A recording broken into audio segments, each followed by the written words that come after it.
Welcome back to the Deep Dive. Today, we are taking on a disease that is just defined by its complexity. Multiple sclerosis, or MS. Right. For decades, we've known it's a neurological condition where the body attacks its own protective layer, the myelin in the central nervous system. And we know it's multifactorial. It's not one thing. It's this nasty cocktail of risk factors. You need specific genetics. You need an infection with Epstein-Barr virus, environmental triggers. And lifestyle. And lifestyle, absolutely. Well, that combination has made it so hard to isolate what the actual trigger is. If you have 20 things in the mix, how do you prove one of them is the key? it's almost impossible. But the spotlight has really started to pivot to a pretty surprising player. The gut microbiome. Right. That whole ecosystem inside you isn't just digesting your lunch. It's playing a critical role in CNS inflammation. And that is our mission for this deep dive. Yeah. We're looking at a truly groundbreaking piece of research, the MS twins study. And this wasn't just another study finding an association. This research gave us functional evidence, real proof, that specific gut bacteria can actually trigger an MS-like disease in a living animal. So we're going to unpack their incredible methodology, and we're absolutely going to name names. We are the microbial culprits. Okay, let's start there. With a disease this complex, with hundreds of gene variants involved, how do you even begin to design a study that cleanly isolates the gut bacteria? Well, you can't. Not if you just compare a random MS patient to a random healthy person. It's useless, right? Their genes are different, their diets are different. Everything is different. It's all just noise. Too many confounding variables. The brilliance of this study was realizing they needed people who were genetically identical, but different in one key way. And that's where the twins come in. That's where the twins come in. They found an incredible group, 81 pairs of monozygotic twins, identical twins who were discordant for MS. Meaning one twin had MS. And the other twin was perfectly healthy. That is just. It's the perfect scientific control. Why is having that identical genetic blueprint so important here? Well, MS has this really strong link to the HLA complex, these immune genes.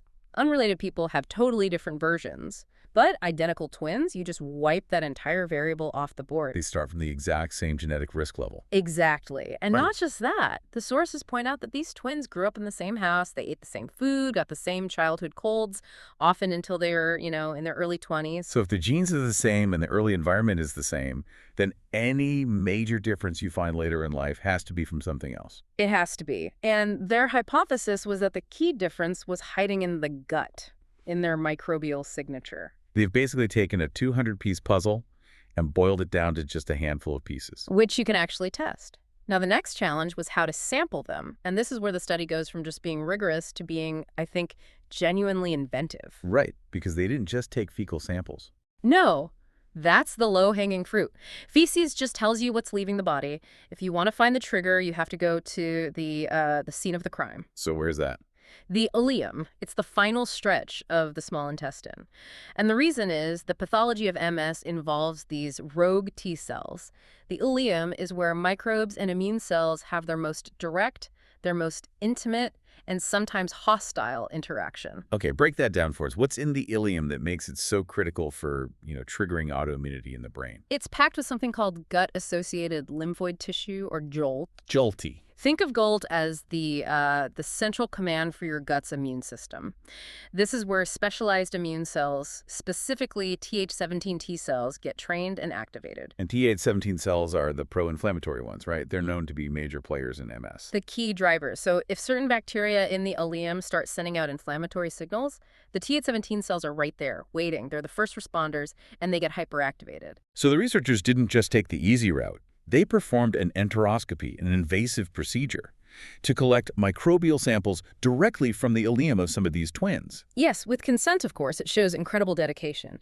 But that very specific site-specific sample, that's what made the next step possible. The functional test. The gold standard. They moved into gnotobiotic mouse models. They took the ileal microbiota from the twins and transferred them into germ-free transgenic mice. Okay, let's pause on the mice for a second. The sources call them RR mice. What do germ-free and transgenic mean here? Germ-free means the mice have absolutely no bacteria, nothing. Their gut is a sterile slate, a living test tube. Wow. And transgenic means they've been genetically engineered to be susceptible to an MS-like disease. It's called EAE. But here's the kicker. These mice only get sick if they're exposed to the right external trigger. Meaning certain bacteria. Certain bacteria. That is just brilliant. So you take a genetically sensitive mouse, you give it the gut microbes from the MS twin, and then you give another mouse the microbes from the healthy twin. And you see what happens. The mouse basically becomes a little biological indicator.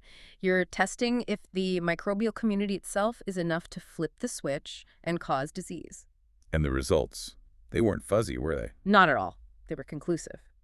The mice that received gut microbes from the MS-affected twins, they developed the MS-like disease, EAE, at a substantially higher rate. Wow. A statistically significant higher rate than the mice that got microbes from their healthy co-twin. That was the slam dunk. In proof? The proof that the microbial makeup alone, totally separate from the human's genes, can kick off CNS autoimmunity. Did they see any other changes in the sick mice that sort of connected the gut back to the brain attack? Oh, yeah. The mice that got EAE, they showed all the classic signs. They had a big increase in those reactive IL-17 producing T cells, the Th17 cells, right there in the gut tissue. So the bacteria were definitely juicing up the T cells right at the source. Directly at the goal T. And they also saw signs of mild intestinal inflammation, which suggests the bacteria were starting to damage the gut barrier itself. And there was this other detail that was almost eerie.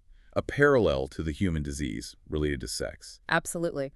When they looked closer, the disease was preferentially affecting the female mice. Which mirrors MS in humans. It affects women 2 to 3 times more often than men. Exactly. It suggests that whatever inflammatory stuff these bacteria are making, it interacts more strongly with female biology, just like it does in people. It just shows how relevant this model really is. Okay, so we've established it works.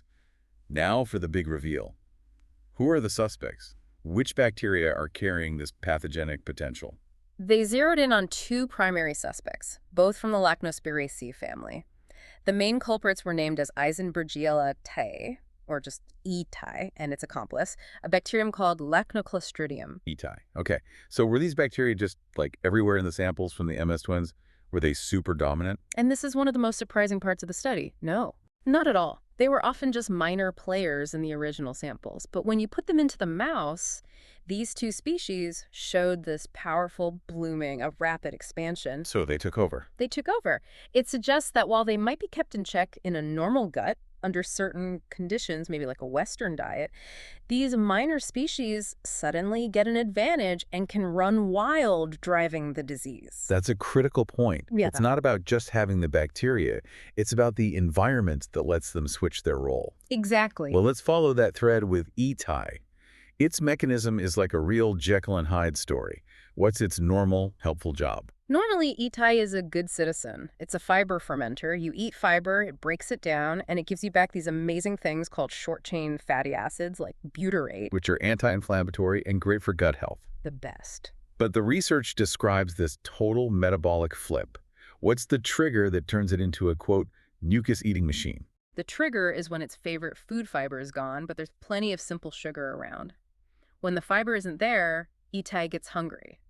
It has to find another source of carbon. And that source is us. It's our own protective mucus layer that lines the intestine. It literally starts eating our gut lining to survive. So it's punching holes in the intestinal wall. That sounds exactly like what people call a leaky gut. That's the descriptive term for it, yeah. Increased intestinal permeability. And by degrading that mucus layer, the physical barrier between everything in your gut and your immune system, the LT is breached. And that alone is highly inflammatory. Highly. But the damage isn't just physical. While it's eating the mucus, it's metabolically stressed. And the waste products it starts pumping out. That's the real inflammatory fuel. What kind of waste products? When it's stressed, its metabolism shifts and it starts releasing ethanol and succinate. The source material had this really memorable term for them. What was it? Petrofumes. Wow, petrol fumes. Which is perfect, right? These compounds are signals that directly stimulate the immune cells waiting right there on the other side of that damaged wall. So you have a leaky barrier, and you have these petrol fumes pouring through. What's the final domino to fall that leads to the attack on the brain? Those fumes super activate the Th17 T cells in the galt. They become extremely aggressive. They leave the gut, enter the bloodstream, and now they're primed to get across the blood-brain barrier. And once they're in the central nervous system, They launch their attack, mistaking the myelin sheath for an invader.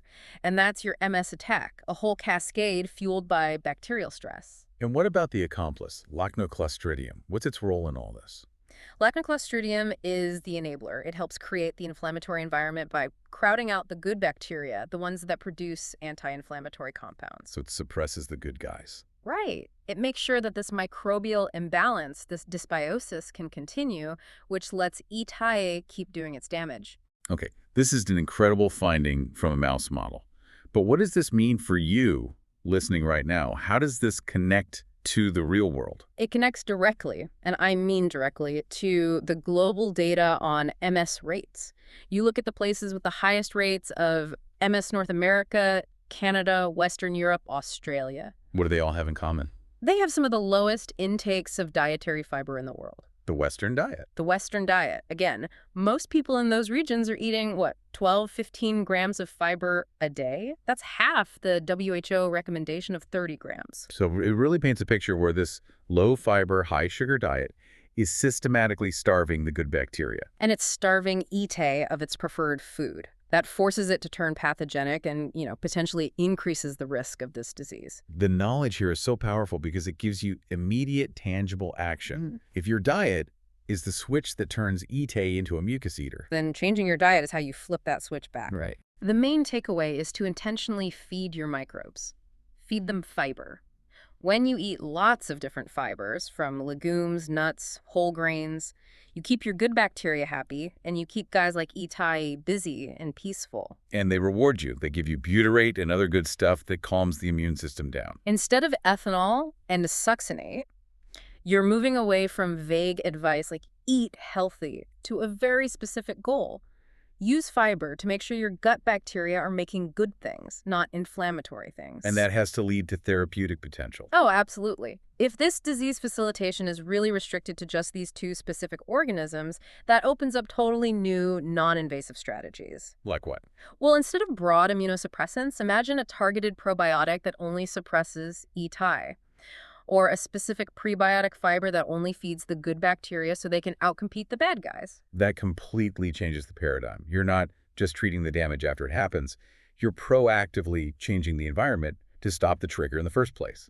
We functionally identified the specific triggers, E. tae and Lachnoclostridium, in the most critical site, the ileum. I mean, this whole deep dive, from the twin cohort to the sampling to the mouse model, it's just a monumental step forward for understanding the gut-brain axis. So here's the final thought we want to leave you with. MS development requires so many things to go wrong. The right genes, an EBV infection, your environment.